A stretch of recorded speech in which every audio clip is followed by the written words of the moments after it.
A Bush Light while recording, huh? Is that what it looks like? No, I'm joking. Is that If a you had to bubbly? guess, just looking at the top of the can, what you won't guess, I don't think, unless you've had this, but what is it? It's a skinny can. Skinny can. It's probably got some caffeine in it. Something apple, it says on the top. Oh, good Is that a eye. Fit Aid? Look at that. Did you know this was a thing? No, what is it? Fit Green Aid Apple Fit Aid RX. plus creatine.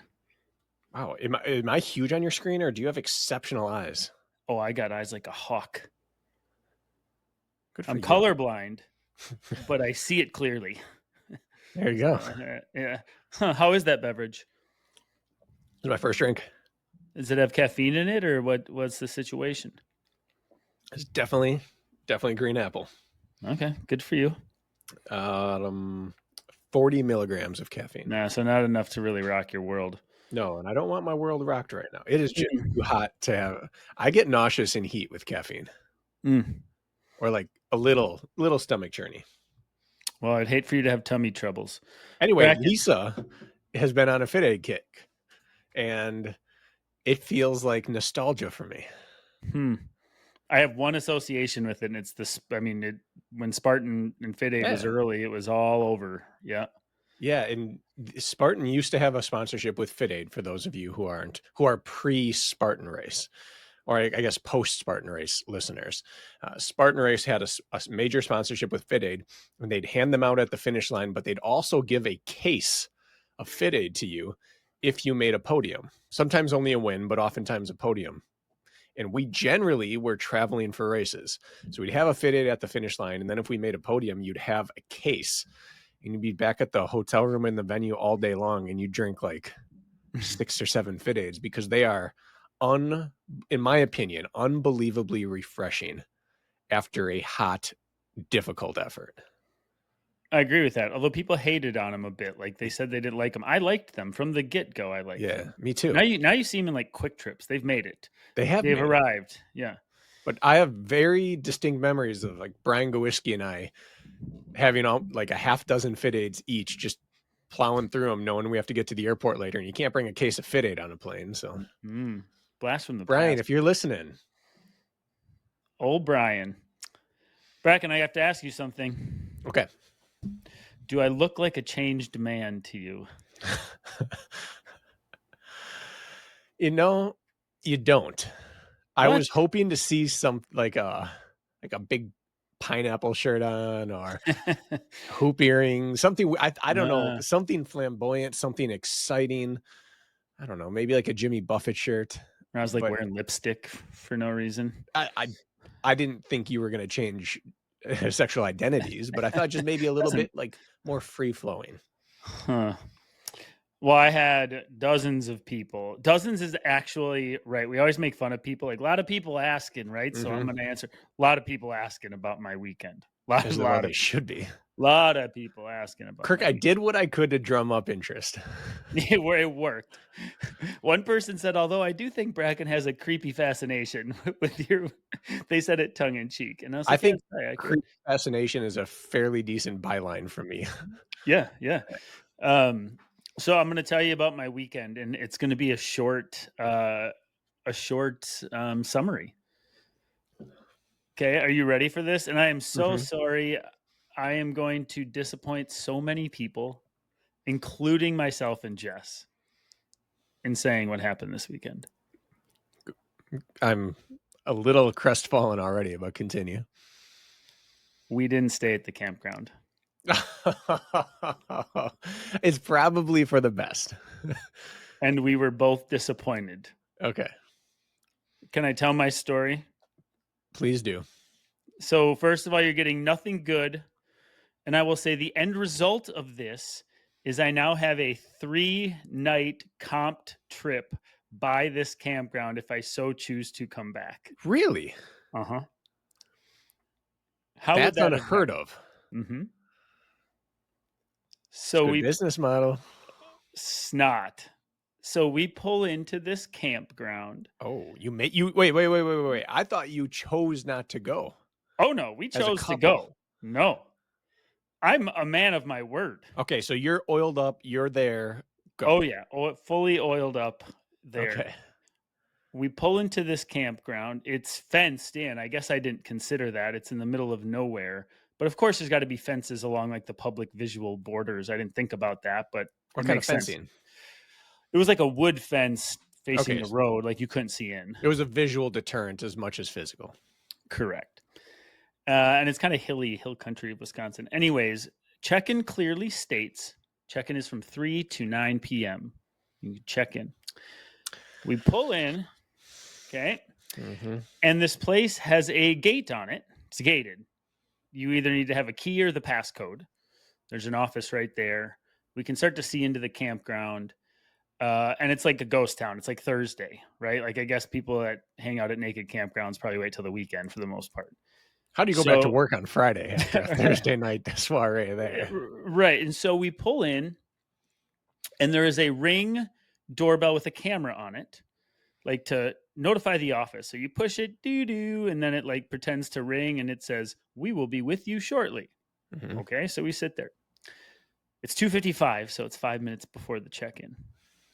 So I'm like, okay, maybe we're just early. We sit there for 10 minutes. Nobody comes. We don't see a person coming or going. We're locked out. I got the camper behind me. Call the office. Nobody answers. Call them again. Leave a message. Hey, we're here. Nobody's around. Let us know.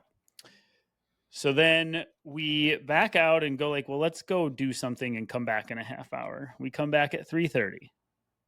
Same situation happens again. Call, nobody answers. Ring the thing, nobody's coming and going. Nobody's answering. We call 5 times, leave another voice message. Now I'm boiling a little bit because we had afternoon plans. I'm locked out of the hot. I'm locked out of the nude campground.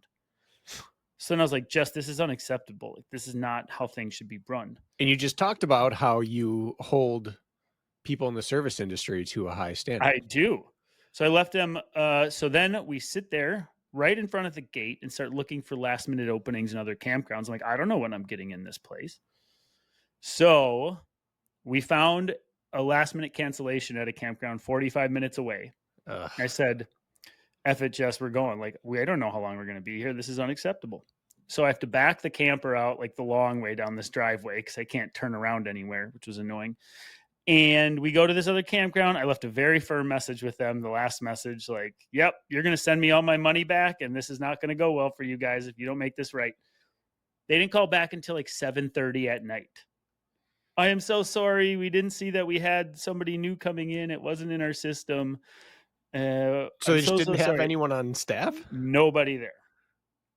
So we backed out, left, and thank God we did. I would have sat there for hours. Yeah. And so as we were leaving, like I was like kind of pissed. I was like real pissed. And then the disappointment set in. Like, oh no, we're not going to be able to experience this. Like we were both kind of like, like we were angry but sad. And then we went on to another campground. It was beautiful. We had a wonderful weekend. But Happy Hole Campground lost a potential customer this weekend. I have a theory. What's that? Either they or someone they're related to is a running podcast listener. They heard it was happening. They realized they didn't want their business spread over the interwebs. And they You think that's a likely scenario, huh? Yeah, they're big leaguing you. So I'm sorry, everybody, but I have no stories. It wasn't for lack of trying or intent, but here we are. So that's it. It's my non-naked campground. It doesn't make you feel great that you tried and just couldn't gain entry to the nudist resort. And of course it's gated. I guess that all makes sense. Nobody can just come in and leave free will. So all that makes sense. But yeah, nobody was there. That was it. Yeah, usually there's at least a turnaround part inside where you can get in there and overflow parking or something. No, one lane gravel road with no turnaround. I just stuck at the gate, had to back out, all the way. Who knows what you missed out on? Who knows what you avoided? We didn't see one sign of life in there. We were sitting there. We could see a bit into a portion of the campground when we were by the gate. Not one car came in or out. Not one person we saw walking anywhere. It was like weird, desolate, like the calm before the storm is what I think it was. So sorry, guys. That's it. Should we move on? Sorry, I can't fulfill your fantasies, Brakken. Well, my creepy fascination remains, and I hope you go back and spend your credits. Yeah, she sent me a voicemail, an email, texted me. She was very sorry. Okay. All right. Well, let's move on. I was going to make an awesome story up too, and I have a really good one that I was going to use to really get you going, but I chose to not. We'll save it for next time. Yeah. All right. So what are we talking about today? I said something. You were like, yeah, I like it. I want to talk about that. So say it again. Well, we were talking about episode ideas, and we have a number of things that we could talk about, but I'm heat adapted. Actually, I'm sorry. I had something I wanted to tell you. Okay. So I'm going to interrupt you right away. Yeah, get it out of the You way. said I'm heat adapted. You made it 3 words into the episode before I derail you, which is probably a record. Okay, continue. I know you don't listen to Race Brain anymore. Uh-uh. We did our crystal ball episode. Mm. One of my predictions was that this year in High Rocks, we were going to see the first ever punch thrown on course. The courses are getting too crowded. We've seen the really angry videos from Spartan Worlds. I think tolerance for judges. You mean High Rocks World? Yeah, High Rocks Worlds. Yes, High Rocks Worlds. Angry sled videos, bad judging, bad sportsmanship, body checking on course. I just thought it's going to boil over. There's going to be a punch thrown. And there were other things discussed. And I think some people thought I was joking about it, but I was very, very serious. I got a message this morning from an athlete I work with.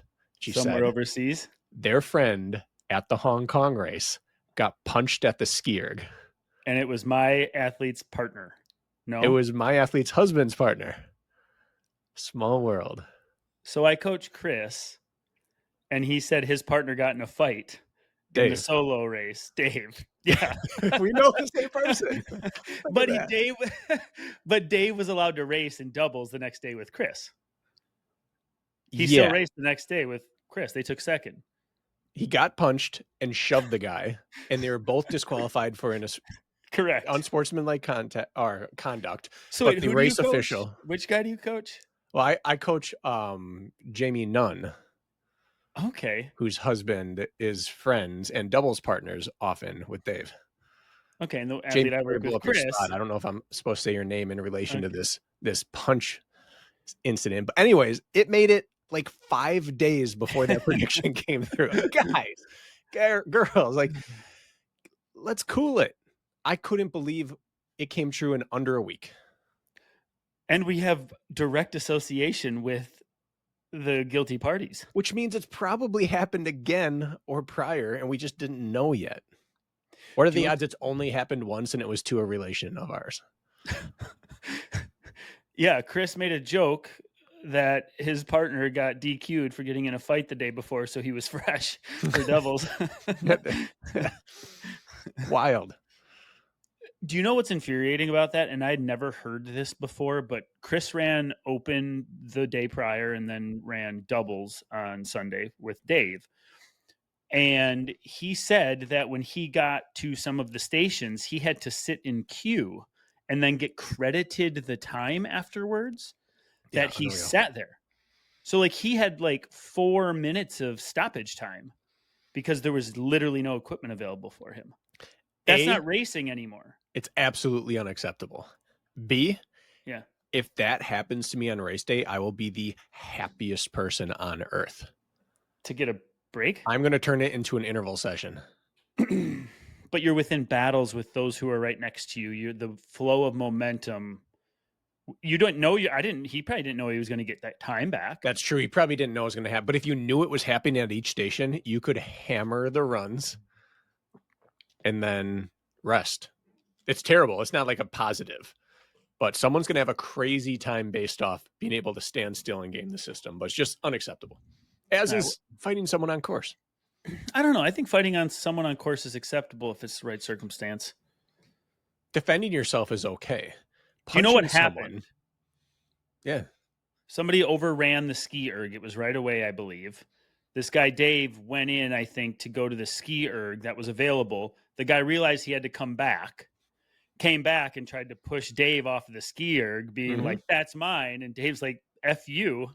I got here first. And you could see exactly how that would happen.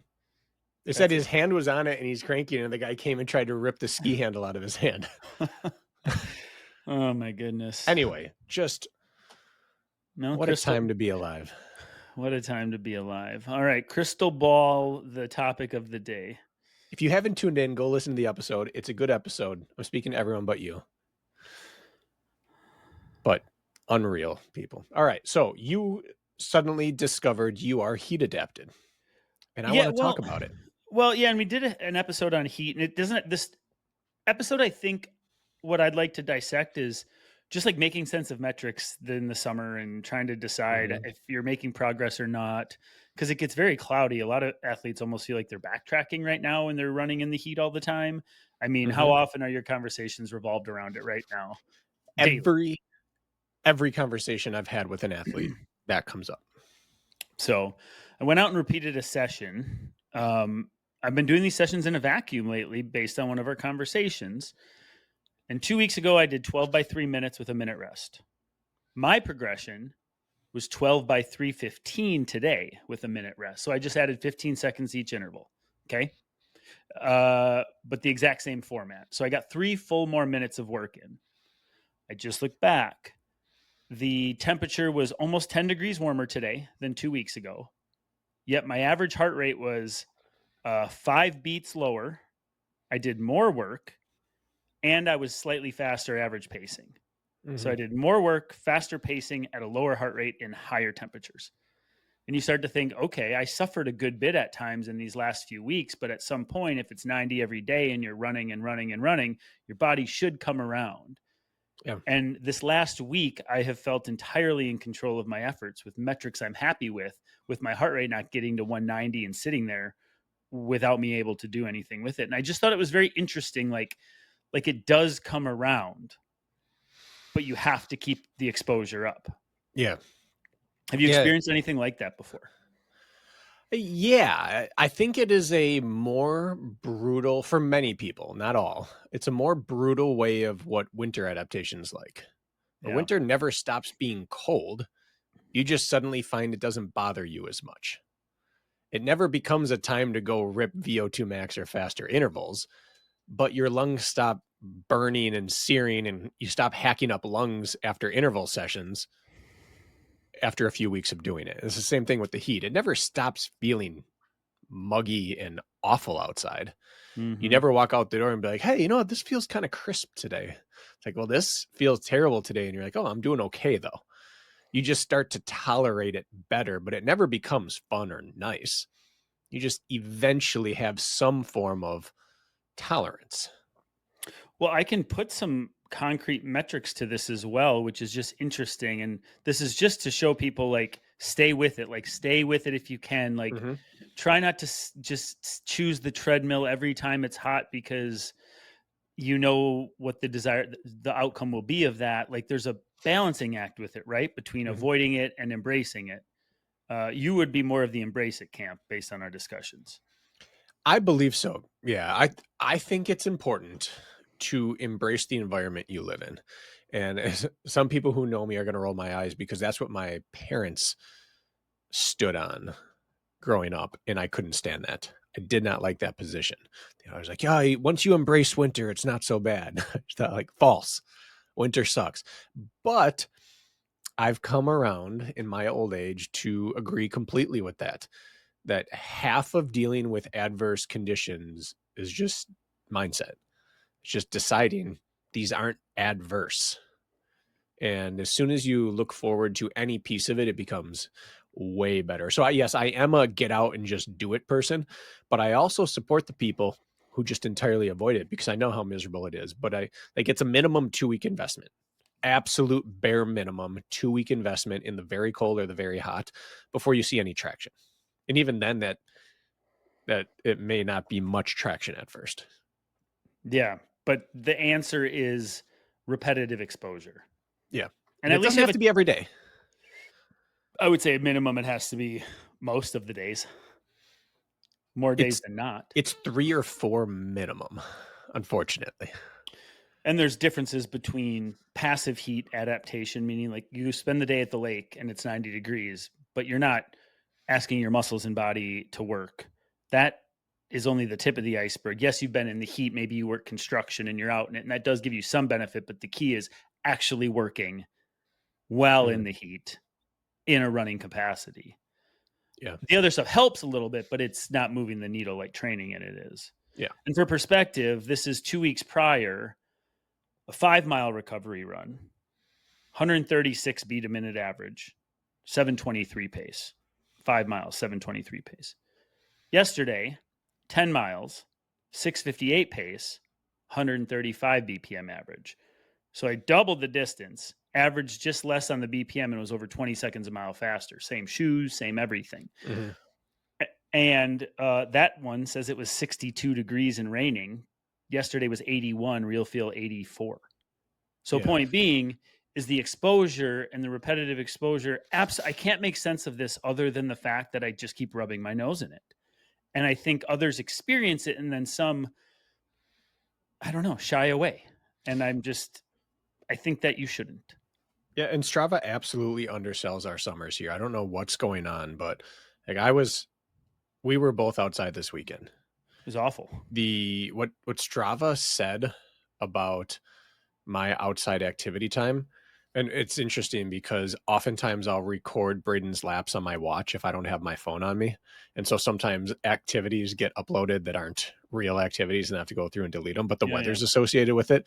And it was like 84, it feels like 88, something like that. But right there on site, it was 91, feels like 104. That's what it was. And the other day was 90, feels like 97. Strava always seems to be colder than it actually is. Yeah. From my So that run for you, we live in the same general area. That run was not an 84-degree run. So I'm with you on that. And it's interesting that you are adapting so fast to this because you've put in your bulk of work. So I'm going to just like confirm it first by saying I was outside in the Midwest as well this weekend. It was oppressively hot. And our air quality is bad in the Midwest right now because of the Canadian forest fires. Yep.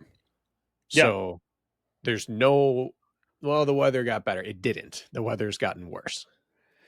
Yeah. And I don't know what to make of it other than like trying to sort through what the data means. Cause like how many people you work with are like in their heads right now a little bit because they don't even know how to approach the recovery runs and they're a minute per mile slower. A 10-minute mile recovery runner becomes an 11, like very quickly in the heat.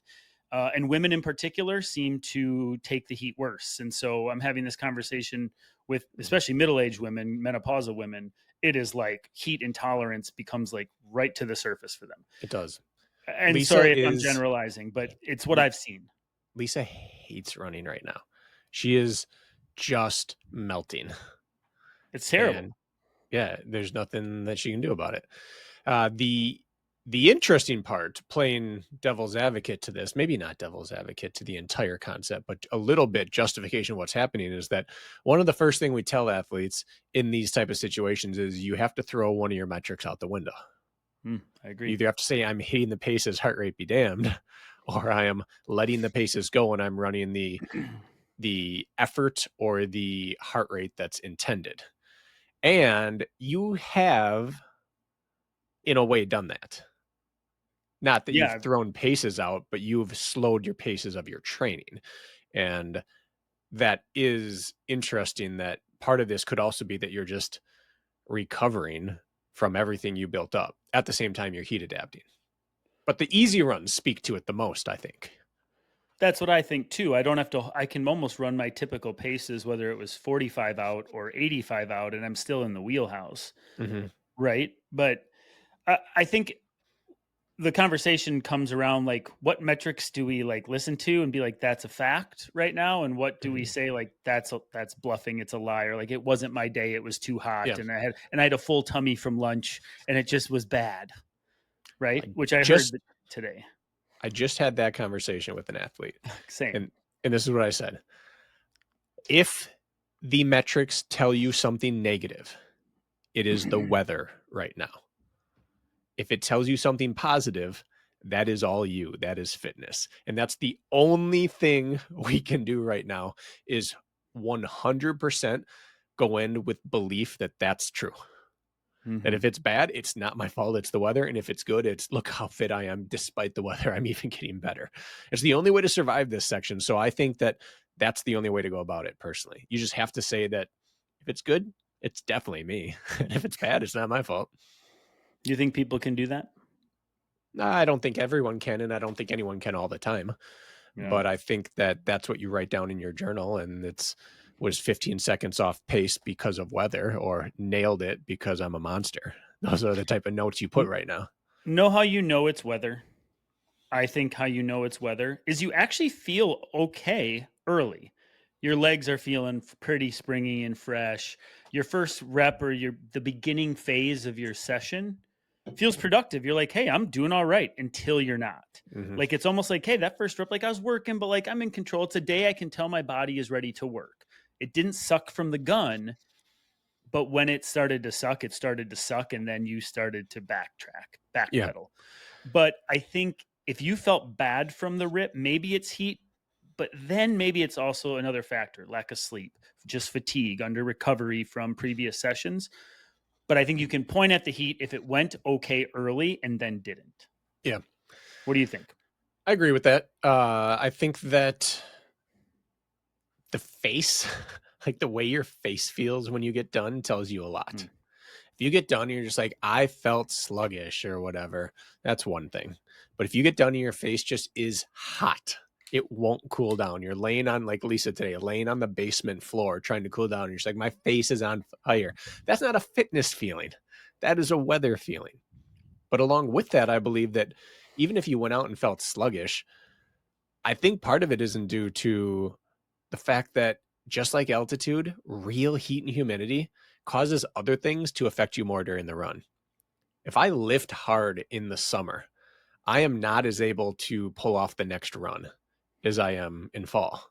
Like, Hmm. little things that follow you in are amplified in humidity and heat, just like they're amplified at altitude.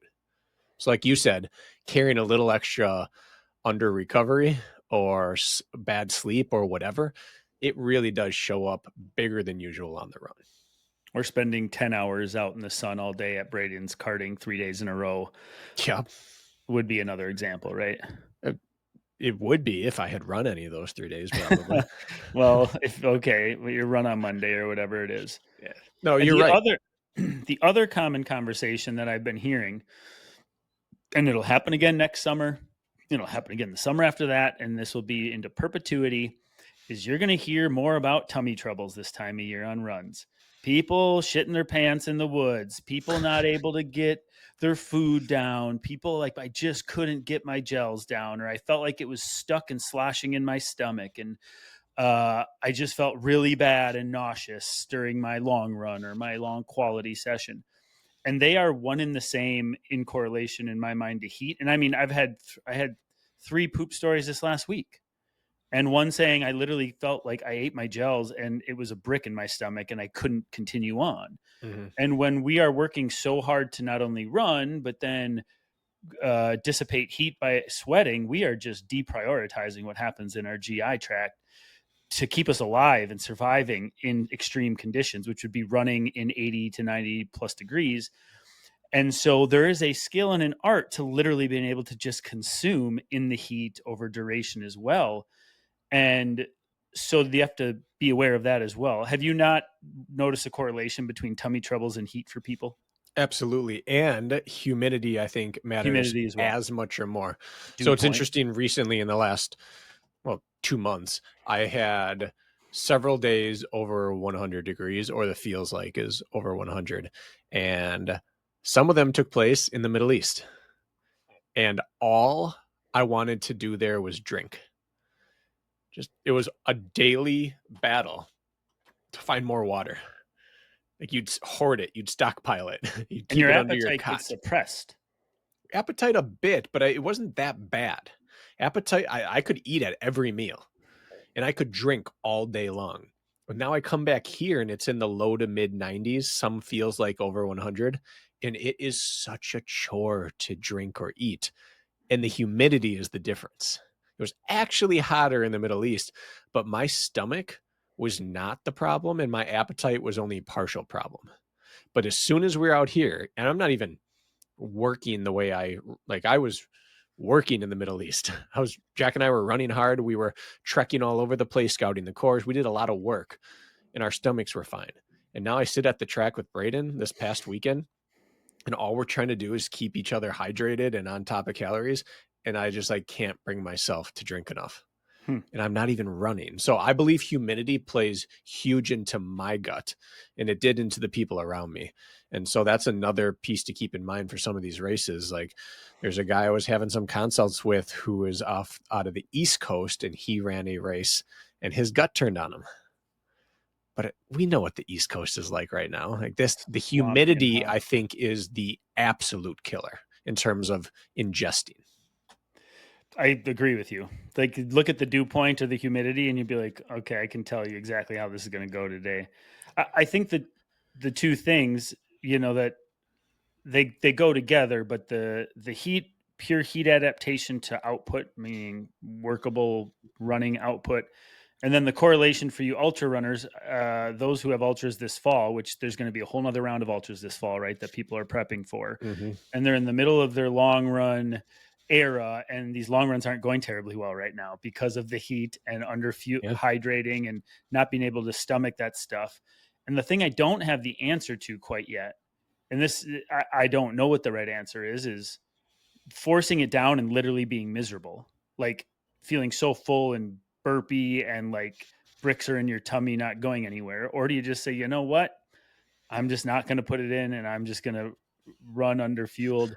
I Yeah. don't have an answer to that right now because I had a number of people complaining this last week. Like it felt terrible. Do you have an answer for that question? I have an answer. I'm not saying this is the correct answer, but my belief is that if you are in the midst of the worst of summer and you're training for a fall race, no matter how long it is, I think you can let the outdoor fueling slide a little bit right now. I think that the misery for the rest of the day that follows a bad fueling long run in the heat and humidity, you feel poison the rest of the day. I And agree with you. sometimes it follows you to the next day, like literally poison. That's the feel you have, right? Hungover, like like a hungover, not stomach's off. Not Yeah. It doesn't come around until maybe the next morning after a night's sleep. And you Not have always. to eat, but every time you do, it kind of flares it back up again. Yeah, Been there. it poisons you. And you can't let that happen in your regular life too often. That's like race gut. Like if you've ever Yep. worked real hard, race gut like lingers for the rest of that day. Sometimes even a little bit of race gut hangover the next day, especially after long races in the heat. Yeah, it's bad. And it not only poisons your gut, it's going to poison your interpersonal relationships as well. So to me, being an ultra runner means you're already stretching the social side a bit thin. Your family already has to put up with stuff. Your friends are going to see less of you. Your kids are going to have to put up with Saturday morning really long runs, and you're going to be tired and wanting to fall asleep in the afternoon. You already have to put up with that stuff. I wouldn't also make myself sick. So I believe during these bad months, you can do the bare minimum of outdoor fueling during long runs, but then you have to find a way to do it indoors. Like you get to go indoors and set up a long fueling day once a week, once every other week, and just say, this is a chore that I'm going to get done to keep my gut in shape for as soon as the temperatures start dropping. Now I shift it all back to outdoor. I also think there's something with resource allocation. So I've been experimenting as well on these hot days. And maybe this is now just placebo, maybe it's not. But I'm going to say, in my mind, objectively, if I barely have anything for breakfast, have my coffee, and get out the door and hit a quality session, I am much better off than throwing my 150 grams of carbs in my belly, having everything, and then trying to run while that body is still working through it. I am noticing sessions going better, eating very light. I can catch up with it later in the day now.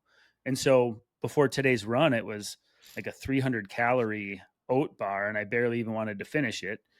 And then running versus putting like real substance in my body, I feel like eating light and not asking too much of your system in the morning in the heat, I actually think can help in that regard as well. That goes against everything everybody's saying, the high carb craze and shove it down your throat. I Yeah. think it's better to do that if you have issues with that. High volume fueling is only good if it works. Ultra is all about pivoting to the next plan. And this is part of it. It really is. And heat is the absolute enemy of most machines. And we are to some extent. We are a biological machine, and our bodies are incredibly sensitive to internal temperature change. Everything goes haywire when our core temperature rises. It's just not good for us. And the more pieces you ask it to do while it's trying to fight to keep your temperature from rising, the more all of them are going to do poorly. And so adding digestion, which requires blood, is just not good during the heat. So if you can drink your calories, try drinking them. And if you can get away with the bare minimum, like rely on hydration more than fueling right now. And if that means your long runs are a little shorter, that's okay. If I had like today was 12 total miles with my warm up, cool down, and then my work in the middle. And if somebody's like, Kirk, you either need to eat a bowl of oats, oatmeal, or nothing before this session, and you want it to go well, 10 out of 10 times, I'd say, let me do it fasted then, right now. That wouldn't be the case in the winter. It wouldn't be the case when the heat isn't a factor. But right now, I'm taking like a gut that doesn't have to do anything over one that does. Because you're going to get it done. And if you have to cut it to 10, heaven forbid, you're ahead of schedule there. So there's going to be somebody that reaches out and yells at me for this, by the way. I know it because it doesn't go with what should be done, but it's just my experience. Well, there's best practice, and then there's real life. And sometimes real life just wins. Like it's just, this is what is, and now we pivot. And since we've talked about it, and I've said it and you've said it, we've always driven it home, I'm just going to repeat it. If we believe that humidity is akin to altitude training, well, you oftentimes do a little less at altitude because you know the work is benefiting you more and it all evens out. So we can do the same thing now. So we don't have to go 4 hours for an ultra runner in the long run. You could do 3 and probably be fine for a couple months and then kick back up later. Instead of doing 13 miles of quality, you can do 11 and just ingest a little bit more prior, and you're going to be fine. Fitness will be waiting. And that's just the thing. It's like talking to a high school kid, like it gets better than this. This isn't going to be your life forever. High school or a middle school kid that doesn't quite fit in. Like this isn't the peak of it. This isn't the pinnacle. This is the worst of it. And it's going to get better. And you just have to trust it. You can't imagine that it's going to get better when it's bad. It feels like there's no way that is, but it does. And everyone turns into this like supercharged version of themselves the very first cool day at the end of summer or start of fall. We got to hang on 4 to 6 more weeks if you're in the northern hemisphere of the United States. Southern guys, guys and girls, you got a little longer. And here we are complaining. I'm 5 hours from the Canadian border. But it's 90 and humid, and people down south laugh at this, but it's very real wherever you are. I can always just hear their eyes rolling, but it's all relative. What's hot to you is hot, and it affects you the same way that true Southern heat affects true Southerners. The things you're not used to really, really wreak havoc on you. And I believe we can adapt quicker to cold than we can to hot. I just think hot is bad for the human body to an extent.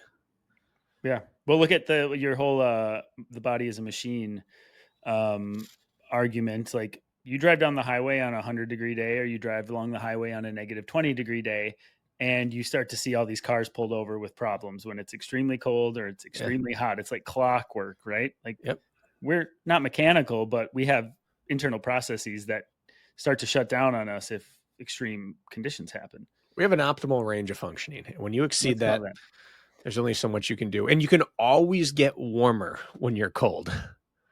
There's only so much you can do to cool off when you're hot, other than you have to remove yourself from the activity. Cold, you can throw on another layer, you can work harder, you can put warming pads in your mitts, you can do other things. There's nothing else you can take off that's going to help you when you're hot. There's nothing else but stopping and getting cold and lowering your heart rate. So anyway, I am on board. I'm going to double down on what you said. Eat less if your stomach's bad. Go shorter if your body's struggling, because you have to live to fight another day. And fatigue and stress follows you greater in the heat. It lingers longer. So you can't get behind on it, or you're going to need a full reset. In the winter, people get bummed out, but they never get to the point where like, I might need to stay in bed tomorrow. In summer, people get run down to the point where I'm just going to have to shut it down for like 24 hours and get my homeostasis back. And you don't want to get to that point. No. Although sometimes getting to that point is one of the super adapter sessions that eventually make it better the next time. Because I had one of those when I first started ramping back up after grandma's. I hit a session and it rocked me for like a day and a half. It was like my body just like said, no more, man. And it shut me down, but came around. So Yeah. does anything else come to mind? Like anything that current conversations with like the heat and the summer and training and racing? Cause those are the two main ones that just jumped out at me. And maybe I'm a rarity with feeling like a bit adapted, but I do think it's possible. Really Not do. not everyone ever adapts, but I think what you're going through highlights the idea that if you're going to change your training at one type of the year, it might need to be summer. We should explore that further All right. So, because, well, well, I'll lead you to your suggestion. And so, um, a lot of what we do is effort and pace based, at least on the roads I'm currently doing and prescribing as well for people. But we had a talk about just tempering enthusiasm, backing off on pace expectations, minimizing rest between intervals. And for example, my max heart rate on my session today was 171. If I did this ungoverned, I probably would have maxed at 183 to 185 on my last interval, and I would have kicked home, and it would have been a completely different session.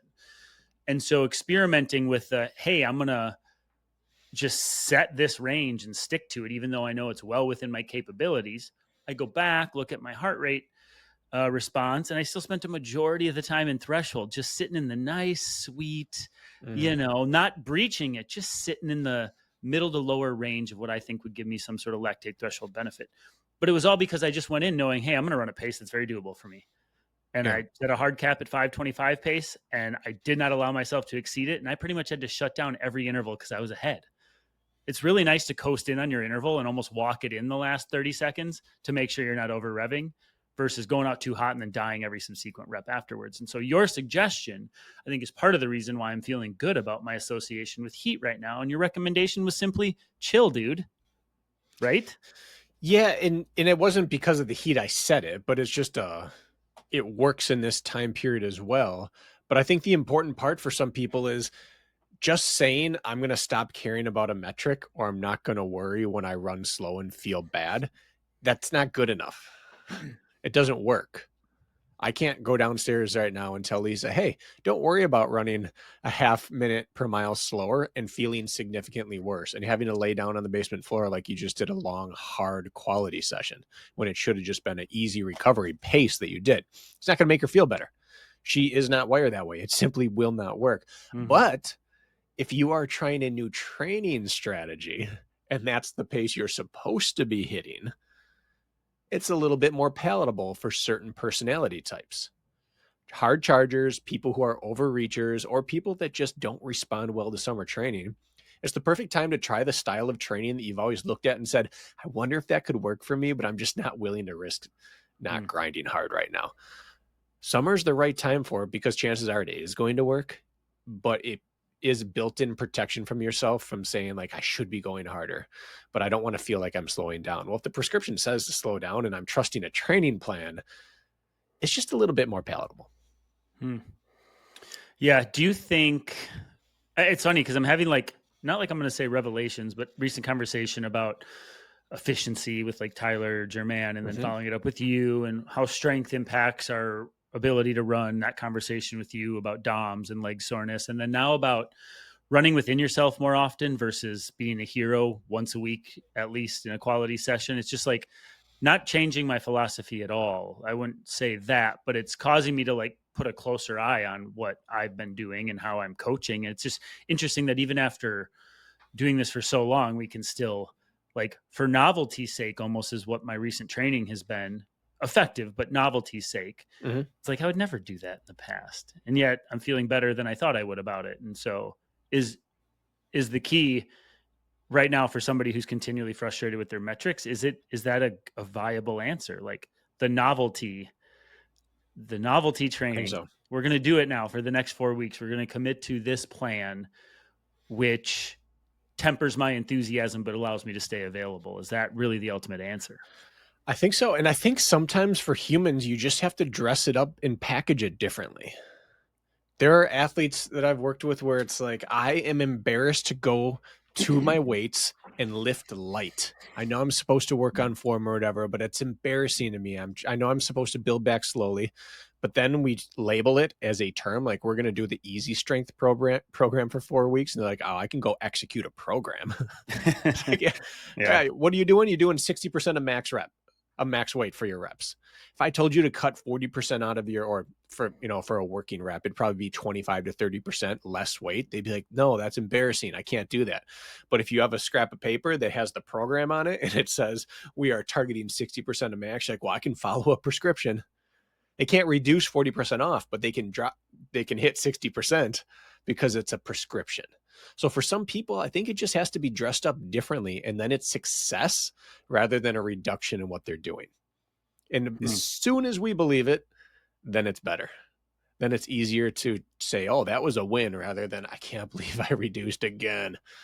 Like in a program, it's not a reduction. It's I hit the metric today. I don't know if it works this way, but this reminds me of, we talked about actually on our strength, we were talking about my strength and DOMs, and you mentioned the last time you felt that was in the leaderboard days, where we were doing 5 buys and we were pretty heavy and we were lifting consistently with repetitive exposure each week. So what I'm getting at is this: I was injured at the time, so I wasn't running, but I was cross training like a maniac.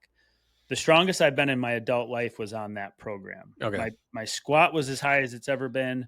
My bench was as high as it's ever been. My deadlift was as high as it's ever been. And my weighted pull-up was as high as it's ever been. Not in any one of those sessions was I going to failure. I was leaving 2 reps in the hopper. My set of 5, I could have got to 7. And I stopped there. And over time, I think I was on it for 8 to 12 weeks. I had numbers across the board that I hadn't seen for a 5 by. Not once did I go to failure. Not one time. That's the equivalent of you running your face off your last interval rep or two to the point of like seeing red and collapsing after the finish line or going too hard too often. So why in the strength domain, I didn't go to failure once or max effort, did I see the most gain in my strength? Why can we not apply that to running in the same principle? And the answer is we should be able to, right? If I had to do, I told myself, I think if I had to do, I did 12 reps today, I think I could have done 20 and maintain pace. I would have had to really start working, really. But will be more available for the next one. And so it reminds me, what you're saying reminds me of that concept. Do you think it translates like it did for strength to our workouts? And now is the time to embrace that. For sure. But the difference is I don't think you can like get on a rhythm roll, like ride your emotions to weight room success more than like one session. Where on the track, you can be like, I'm starting to rip. I think I'm going to dig in this last rep and I'm going to crush what I did last time. And you can do that. And you can do that for several sessions in a row. And eventually you wear down. But lifting, you can't be like, I'm going to hit a max today. And then the next time be like, I think I'm not supposed to, but I'm going to hit a max. You just run into your limit too early that you can't sustain. There are people who overlift every time, but you can't see improvement if you're trying super, super hard for very long lifting. So I think that's part of it. But conversely, Kirk, to you, those were the times I felt the worst in my running and lifting because I was running in conjunction. Correct. I tested out the program prior to you guys getting it. And I felt so bad running. And I wasn't gaining strength as fast as I did when I did my high rocks block of training. Now, my high rocks block of training was when those 11 weeks, so a similar amount of time frame to you, was the strongest I've been in my adult life in back squat, front squat, deadlift, weighted pull-ups, bench press, and overhead press. And weighted dips. I PR'd everything during that segment, but I was running 3 times a week because I had a torn meniscus. So we had similar things where like you can really improve a metric over time by dosing it frequently, but it's really hard to push the lifting and push the cardio concurrently and be really good at both. You can improve both concurrently, but you can't dig into both at the same time. Well, I agree with that. Bringing it back to the conversation, however, the simplicity of leaving a little bit of effort still there when the workout is finished. should be able to apply to our quality run sessions right now. Right. And you should still see progress, whether you feel like it was a hero effort or you just went out and did what was on the paper. Oh, the program Mhm. is to run this pace and not overreach. Well, where could you be in 8 weeks from now? Probably in a really good spot still, just like along with my strength, not one time to failure yet improved immensely. Correct. So Yeah. I don't know. I think you can, and they're different energy systems, but there has to be very much truth to that. In general, 8/10. I know it's not a reduced form, but 8/10 training seems to just be really good for people. 8/10 in what manner? Like this is an 8 out of 10 effort. I'm leaving 2 reps in the tank, however you want to look at it. Those 8/10s. It's not a 9, it's not a 10, but doing a lot of stuff at like that B range workouts means that you can do a lot more of them, and then you're ready for what comes next. Oftentimes, as I've thought back on the conversations we've had, because we got really preachy against you, right? We really like picked holes in what you did, but you did a lot right. And you and I Mhm. talked about that on the run, where like you've improved immensely in the last 5 years, immensely. Mhm. And so it's not that you did everything wrong, because it wasn't even remotely close to that. But the more and more I think about it, the more I think that you probably could have PR'd a great marathon. Everything was going to be a PR, but you probably could have run close to 2:30 every single step along the way. Once you got within like 12 weeks of your race or 10 weeks of your race, right up until sharpening. Yep, I agree. Because you overreached a bit from time to time on workouts, I think you were always ready, but there wasn't a place to go from there. And then you went to sharpen and it was a bridge too far. Hmm. Whereas this is going to keep you under that. You're probably going to sit in like 232 to 235 shape. And then you're going to have this ability The to room to grow. pick it up, flip the switch, work hard, and drop down to what you want. And it'll feel invigorating rather than like, oh, I'm hanging on. And you might get to the same general spot. But one of them right now has you feeling like, oh, I could do so much more, but I'm still improving. And the other one's like, that took a lot out of me. That's exactly right. That would describe. That took a lot out of me is exactly how many of those sessions went Mm-hmm. previously. Yeah. Which I think again, we don't need to dissect it again, but relating it back to excuse me, um, how to approach and analyze sessions Mm-hmm. in the heat was sort of the main objective of this conversation. I think the last thing then is when shouldn't you let it go? Like when shouldn't you, like, you're talking about people beating themselves up, right? And Mm-hmm. this metric sucked, or it's easy to get down on your fitness or yourself. Like, when do you just need to man up or woman up versus like, it's okay, it's hot, and just let everything be that? Because I think there's a few people I know that are also in that camp. It's okay, it's hot. It's okay, it's hot. It doesn't matter. My metrics don't matter. It's hot. I think Do you have it's when any? you change the deal without a replacement. I'm Elaborate. not running this pace. I'm going to run this instead and change the rest to accommodate. That's a pivot. I can't do this workout, so I'm running easy again today. That's changing the deal without replacing it. And then without accommodating for I'm going to do it tomorrow instead, or I'm going to pivot next week. It's when you find yourself just changing it and not substituting something. Mm. This workout's supposed to be 10 reps. I'm doing 6. I know that's bad, but I'm hopping on the rower when I get home, or the treadmill, or I'm whatever it is. When you stop substituting the so then pivot, that's when it's time to just man up and do something. So you're saying it's a quality day and it's the plan, but you get out there and start your warm up and you're like, I hate this. It's too hot. I'm going to Mhm. call it at 4 miles and just go home and not do it today. Yeah. And That's if the you problem. and if you then pivot to Thursday looks great this week, I'm now doing this Thursday. But since it's only Tuesday, Wednesday, I now have to do a medium long run or a speed sprinkle to get some stimulus. Now, like that's a pivot. That's Mhm. planning. I'm just scrapping it and moving on with my life with no accounting for it. That's a cop out. What do you think about two people this week? Started outside, finished inside on the treadmill. I think the writing was on the wall. They were seeing red, or they were just like, I'm melting. And they hit the first part of their workout outside, and they have a treadmill in their home, and they said, screw it, I'm going back in and finishing on the treadmill. What do you think about that scenario? Beautiful. Yeah, I don't mind it either.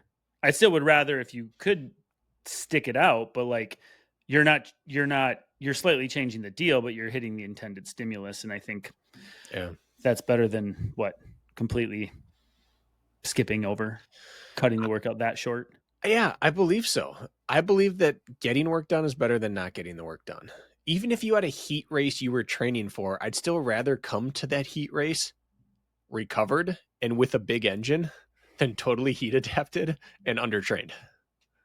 Yeah. I really believe that. Or burnt. So, yeah, and maybe it's age, maybe it's me not being hardcore about my own training or racing goals anymore, but more and more I'm just like, you want this your whole life. You want this to be a lifelong passion project. You don't want to lose it because one summer you killed yourself and you lost your appetite for running. So live to fight another day. Now, if you have a race, you still have to get the work done if you want to do well in the race, but like, choose sanity, but get the work done. It's where I waffle over a good bit this time of year with, midsummer, July, August races. Even if it's a 7 or 8 a.m. start, like sometimes you're going to be racing and it's already going to be in the 80s or plus, and then you go to a race and you're slightly disappointed because you blow up and then hang on and you're not happy with your performance. And I don't know if I still agree with like the fine, go finish on the treadmill. I can't, like in that circumstance, I just don't know. We hope the weather gods are on our side and that we get that first humidity out of the air morning that happens in, like, you'll notice it in late August. We'll get a few of those where it's like, hey, this feels different, but you can't rely on it. And so it's like a really delicate balancing act between like exposing yourself to what you're going to race in or getting the work done as you need to get done, but pivoting to indoors at times. It's just like, I don't think there's a perfect answer, but I just know if there's risk of hot weather racing, I think you sort of just keep your big girl boy pants on and kind of suck it up. Yeah. These decas right now that are happening in these sweat boxes around the country, they don't even have air conditioning in these CrossFit boxes, and they're opening the big semi-truck door type thing, and these people are literally in 95 degrees trying to qualify for Deca Worlds, which is happening in December. Right. And they're in 95 degrees, literally dying, trying to complete these events and having times they're super disappointed with. Like, that person's never going to succeed on race day when their time slot at noon and the Deca Strong comes up and they absolutely lose their crap on that CrossFit box floor. Yeah. That's a tough situation. Yeah, I still believe that it's best to build your engine in the way that allows you to build it the biggest. I can't argue with that. And then schedule in the most amount, the most frequent heat adaptation days that doesn't detract from that goal. I would rather get less heat days in bigger engine than smaller engine in more heat adaptation. Now, that's an opinion, but it's one that I'm firm in right now. But I think that, just like the fueling talk before, I think you have to schedule in days that we're working on heat adaptation right now. But I don't believe that there's compelling science, and maybe Jeremy Whitley or someone like that can correct me, but I don't think there's compelling science that says that there is a massive gap in heat adaptation based on zone that you're in. So like if you can handle zone 3 and you can't handle zone 4 work, I don't think you're like significantly worse at racing in the heat based against the person who gets zone 4 and 5 work in, or someone who I can do 3 hours of zone 2, but if I go to 3, I die. But you just do as much zone 2 outside as you can and do your zone 3 and 4 inside. Like, I don't think there's compelling evidence. There could be new that I haven't seen, so someone please correct me. But my take is, if you build your engine the best you can and get your heat adaptation the best you can, that's the sweet spot. I wouldn't stress over killing myself in the heat because I need to feel race intensity at race temperature. If that were the case, all these heat adaptation sauna sessions and sauna suit things that people are doing would be at race pace, but they're not, because they know they're getting benefit off zone 1 and 2 work. I would have to agree. I imagine science would actually back that up in some capacity. Work in the heat is work. You got a little crisis over there, Brakken? Yeah, but my mic's on backwards since I last time traveled with my mic. And so my natural spot where I mute my mic is not there anymore. It's on the other side. And so I just missed my mute button. You did. You looked like a real rookie. Last time you time traveled, you said. Did I say time traveled? I think so. All right. Well, speaking of time travel, it is time to travel on now. That was good. That was really good. I think I just had recent musings and ponderings about the heat, and I think it's just worth thinking about, and everybody's talking about it, and everybody's thinking about it, and I think you need to be kind to yourself when appropriate, and I think you need to be hard on yourself when appropriate, and it's probably dependent on your current situation, in particular with what races you have or do not have coming up. And you can all rest assured that things here will get cooler, and you will start to feel notably better about your fitness, regardless of all the things we talked about. When we start getting some of those crisp days, like it's there, you just got to hang on, brother and sister. Just hang on. It gets better. It does get better. It's got to get better. Has to. All right. See you, folks.